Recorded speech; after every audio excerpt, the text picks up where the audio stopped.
Hello everyone. तो आज हम पढ़ेंगे टाइप ऑफ क्रिस्टल स्ट्रक्चर। 3 कल देख चुके थे, बाकी के 4 आज देखना है।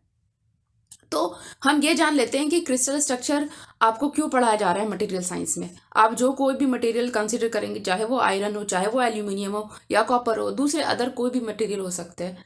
जब आप सेलेक्ट करते हैं तो हम वहाँ पर जब उसका स्ट्रक्चर का स्टडी कर रहे होंगे तो हमें ये पता होना चाहिए कि उनके क्रिस्टल किस तरह से इंटैक्ट है, वेदर वो क्यूबिक में है, टेट्रागोनल या ट्राइक्लिनिक, किस फॉर्मेट में है। क्यों? क्योंकि आगे जब आप फर्दर इसके बारे में पढ़ाई करेंगे तो आपको सहूलत पड़ेगी कि कौन सा मटेरियल कहाँ पे फेल करेगा, कौन सा मटेरियल परफेक्ट होगा आपके कौन से सब्सटेंस के लिए।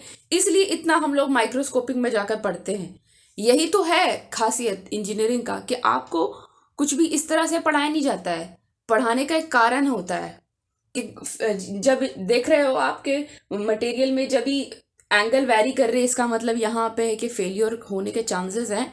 क्यों फेलियर होने के चांस देख रहे हो आप? क्योंकि ये 90 डिग्री के बराबर नहीं हो रहा है। जब कोई भी कोई भी पूरी तरह से इंटैक्ट होता है, 90 डिग्री एंगल होता है, वहाँ पर क्या मटेरियल जो है पूरी तरह से इंटैक्ट होता है और फेलियर कम होने के चांसेस होते हैं।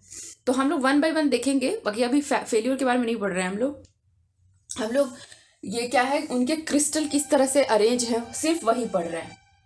तो क्यूबिक देख चुके थे, टेट्रागोनल, हेक्सागोनल। अगला है ऑर्थोरोम्बिक। ऑर्थोरोम्बिक में देख सकते हैं कि सारे साइड जो हैं यहाँ पे 3 साइड, कहने का अर्थ ये कि आपका लेंथ है, ब्रेथ है और हाइट है। ठीक है, इसलिए वो ए बी सी से रिप्रेजेंट किया गया है। ये है ए, ये है बी और ये है सी। तीनों के तीनों है अलग। और एंगल जो है अल्फा बीटा गामा, वो सारे के सारे बराबर हैं। किसके बराबर हैं? 90 डिग्री के बराबर हैं। रोम्बोहेड्रल में आते हैं, तीनों के तीनों साइड बराबर हैं। देख सकते हो आप ए बी सी, यानी कि ये जो फॉर्मेट फॉलो करेगा तो क्यूबिकल फॉर्मेट में रहेगा। बट एंगल जो यहाँ पे होगा वो डिफर कर जाएगा, यानी कि एंगल अल्फा बीटा गामा जो है 90 डिग्री के बराबर नहीं होगा, सभी के सभी वैरी करेंगे। मोनोक्लिनिक में आते हैं, यहाँ पे तीनों के तीनों साइड जो है वैरी कर रहा है। अगर ये ए है, ये बी है और ये सी है, और एंगल भी पूरी तरह से वैरी कर रहे हैं। देख सकते हो आप मोनोक्लिनिक के केस में। ठीक है, देखो यहाँ पे एक एंगल जो है 90 डिग्री के बराबर नहीं है, बट बाकी के जो 2 एंगल दिख रहे हैं आपको वो 90 डिग्री के बराबर है इन केस ऑफ मोनोक्लिनिक। आप इन सबको स्क्रीनशॉट भी लेकर रख सकते हैं, ये सब किताब में भी आपके मौजूद है। बट समटाइम्स होता है कि आप जब कभी ट्रैवल कर रहे हैं या फिर कभी इंटरव्यू के लिए जा रहे हैं तो आप देख सकते हैं इसको। ट्राई क्लिनिक में देख सकते हो आपके तीनों के तीनों साइड अनइक्वल है। तीनों के तीनों ये जो एंगल भी है सभी के सभी अनइक्वल है। साइड्स क्या है? ए है, बी है और ये सी है।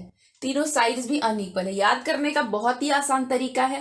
पहले केस में तीनों साइड इक्वल, क्यूबिक। टेट्रागोनल में एक साइड अनइक्वल और एक एंगल जो है, सारे के सारे एंगल इक्वल रहेंगे।